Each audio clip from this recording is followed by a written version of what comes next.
Advice, Alberto. I have a lot of advice for you. You had to buy tomatoes, onions, meat, and peppers. You had to buy lasagna noodles too. Thank you very much, Alberto. What do you think, Anna? I don't know how to make Italian food. Maybe you have to buy an Italian cookbook. Lasagna is difficult to make. Okay, I have a good Italian cookbook. I know how to make it now. Any more ideas, Sylvia? You should invite me. I have to study later. If I come to your house, I don't have to cook. I will have more time to study. That is a very good idea, Sylvia. You can come. Anna and Alberto, do you want to come? No, thanks. We are having omelets at home. Maybe I can come, but I had to leave early. I had to go back before 10. Great. I will see you tonight. Thank you.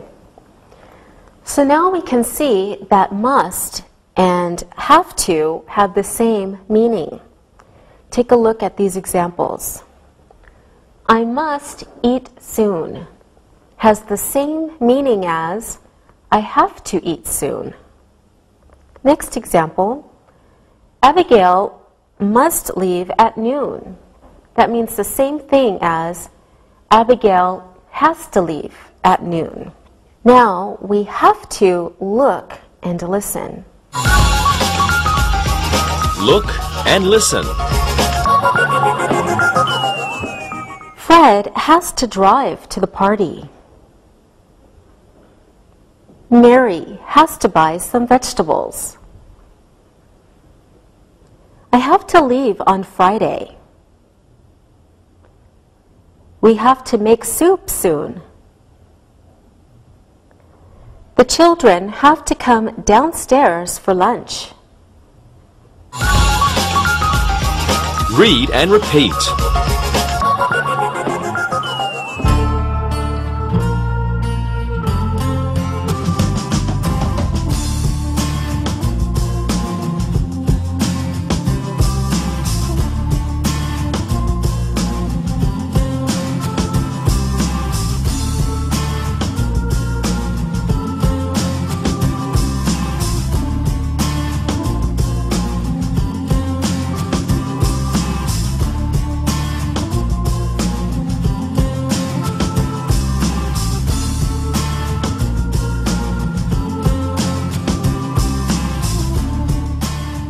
Now we need to look at the negative forms of have to or has to. Take a look at the computer and follow along for these explanations. Must not and do not have to are different. Must not means something is forbidden. Do not do it. Do not have to means something is not necessary to do. It is not important. For the first and second person singular and for plural subjects, we use don't. Look at these examples. I don't have to eat now. Next example, the boys don't have to clean the kitchen. Next example, I can hear you. You don't have to shout. But for the third person singular, we use doesn't. Look at these examples. Mother is making spaghetti and doesn't have to help. It isn't necessary. Wallace doesn't have to wear a tie at the restaurant. He is only 5. Now let's try to use not have to. We'll practice. How are you, Sylvia? I'm great. We are eating at a restaurant tonight. Our electricity is being repaired. We don't have to eat at home. Great. Alberto, what are you going to do Saturday night? Saturday night is my mother's night off. She doesn't have to cook. So we will go to a cafe for dinner. Oh, that sounds great. I like cafes very much. I'm sure you will have a good time.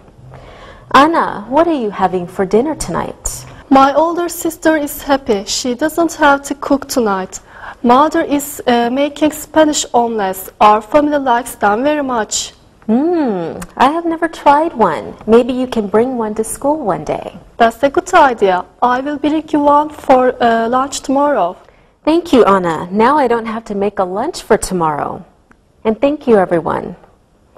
We learned that must and have to mean it is very important to do something. It is necessary. Must or mustn't mean it is forbidden to do something. Don't or doesn't have to means it is not necessary to do something. Take a look at some more examples. Al must go to the store. He has no eggs. Now this means the same as Al has to go to the store. He has no eggs. So we can see that it is very important for Al to go to the store. Maybe he is making a cake, but he needs eggs. Okay, next example. Peter mustn't look in the closet. His present is there. It is forbidden for Peter to look in the closet. Next example. We don't have to buy fruit. There is fruit in the refrigerator. So we can see that it is not necessary to buy fruit. Here is a chart to help you. First, let's look at must. In the positive form of must, we can say, you must eat your dinner now. So you can see in the positive, we start with the subject, then add must, then your verb, and then your object or complement. For the negative form, we can say, you mustn't eat your dinner now. So we start with the subject, then add must not or mustn't, then the verb, and then the object or complement. The question form is, must you eat your dinner now?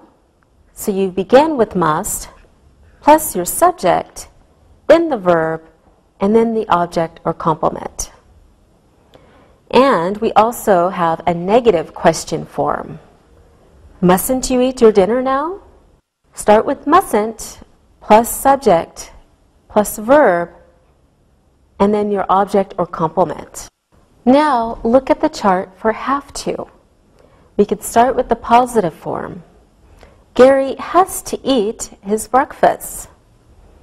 First the subject, then has or have to, and then the verb, and the object or complement.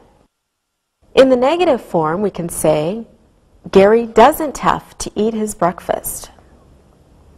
Subject, and then don't have to or doesn't have to, and then your verb, and then your object or complement. In the question form, we can ask, does Gary have to eat his breakfast?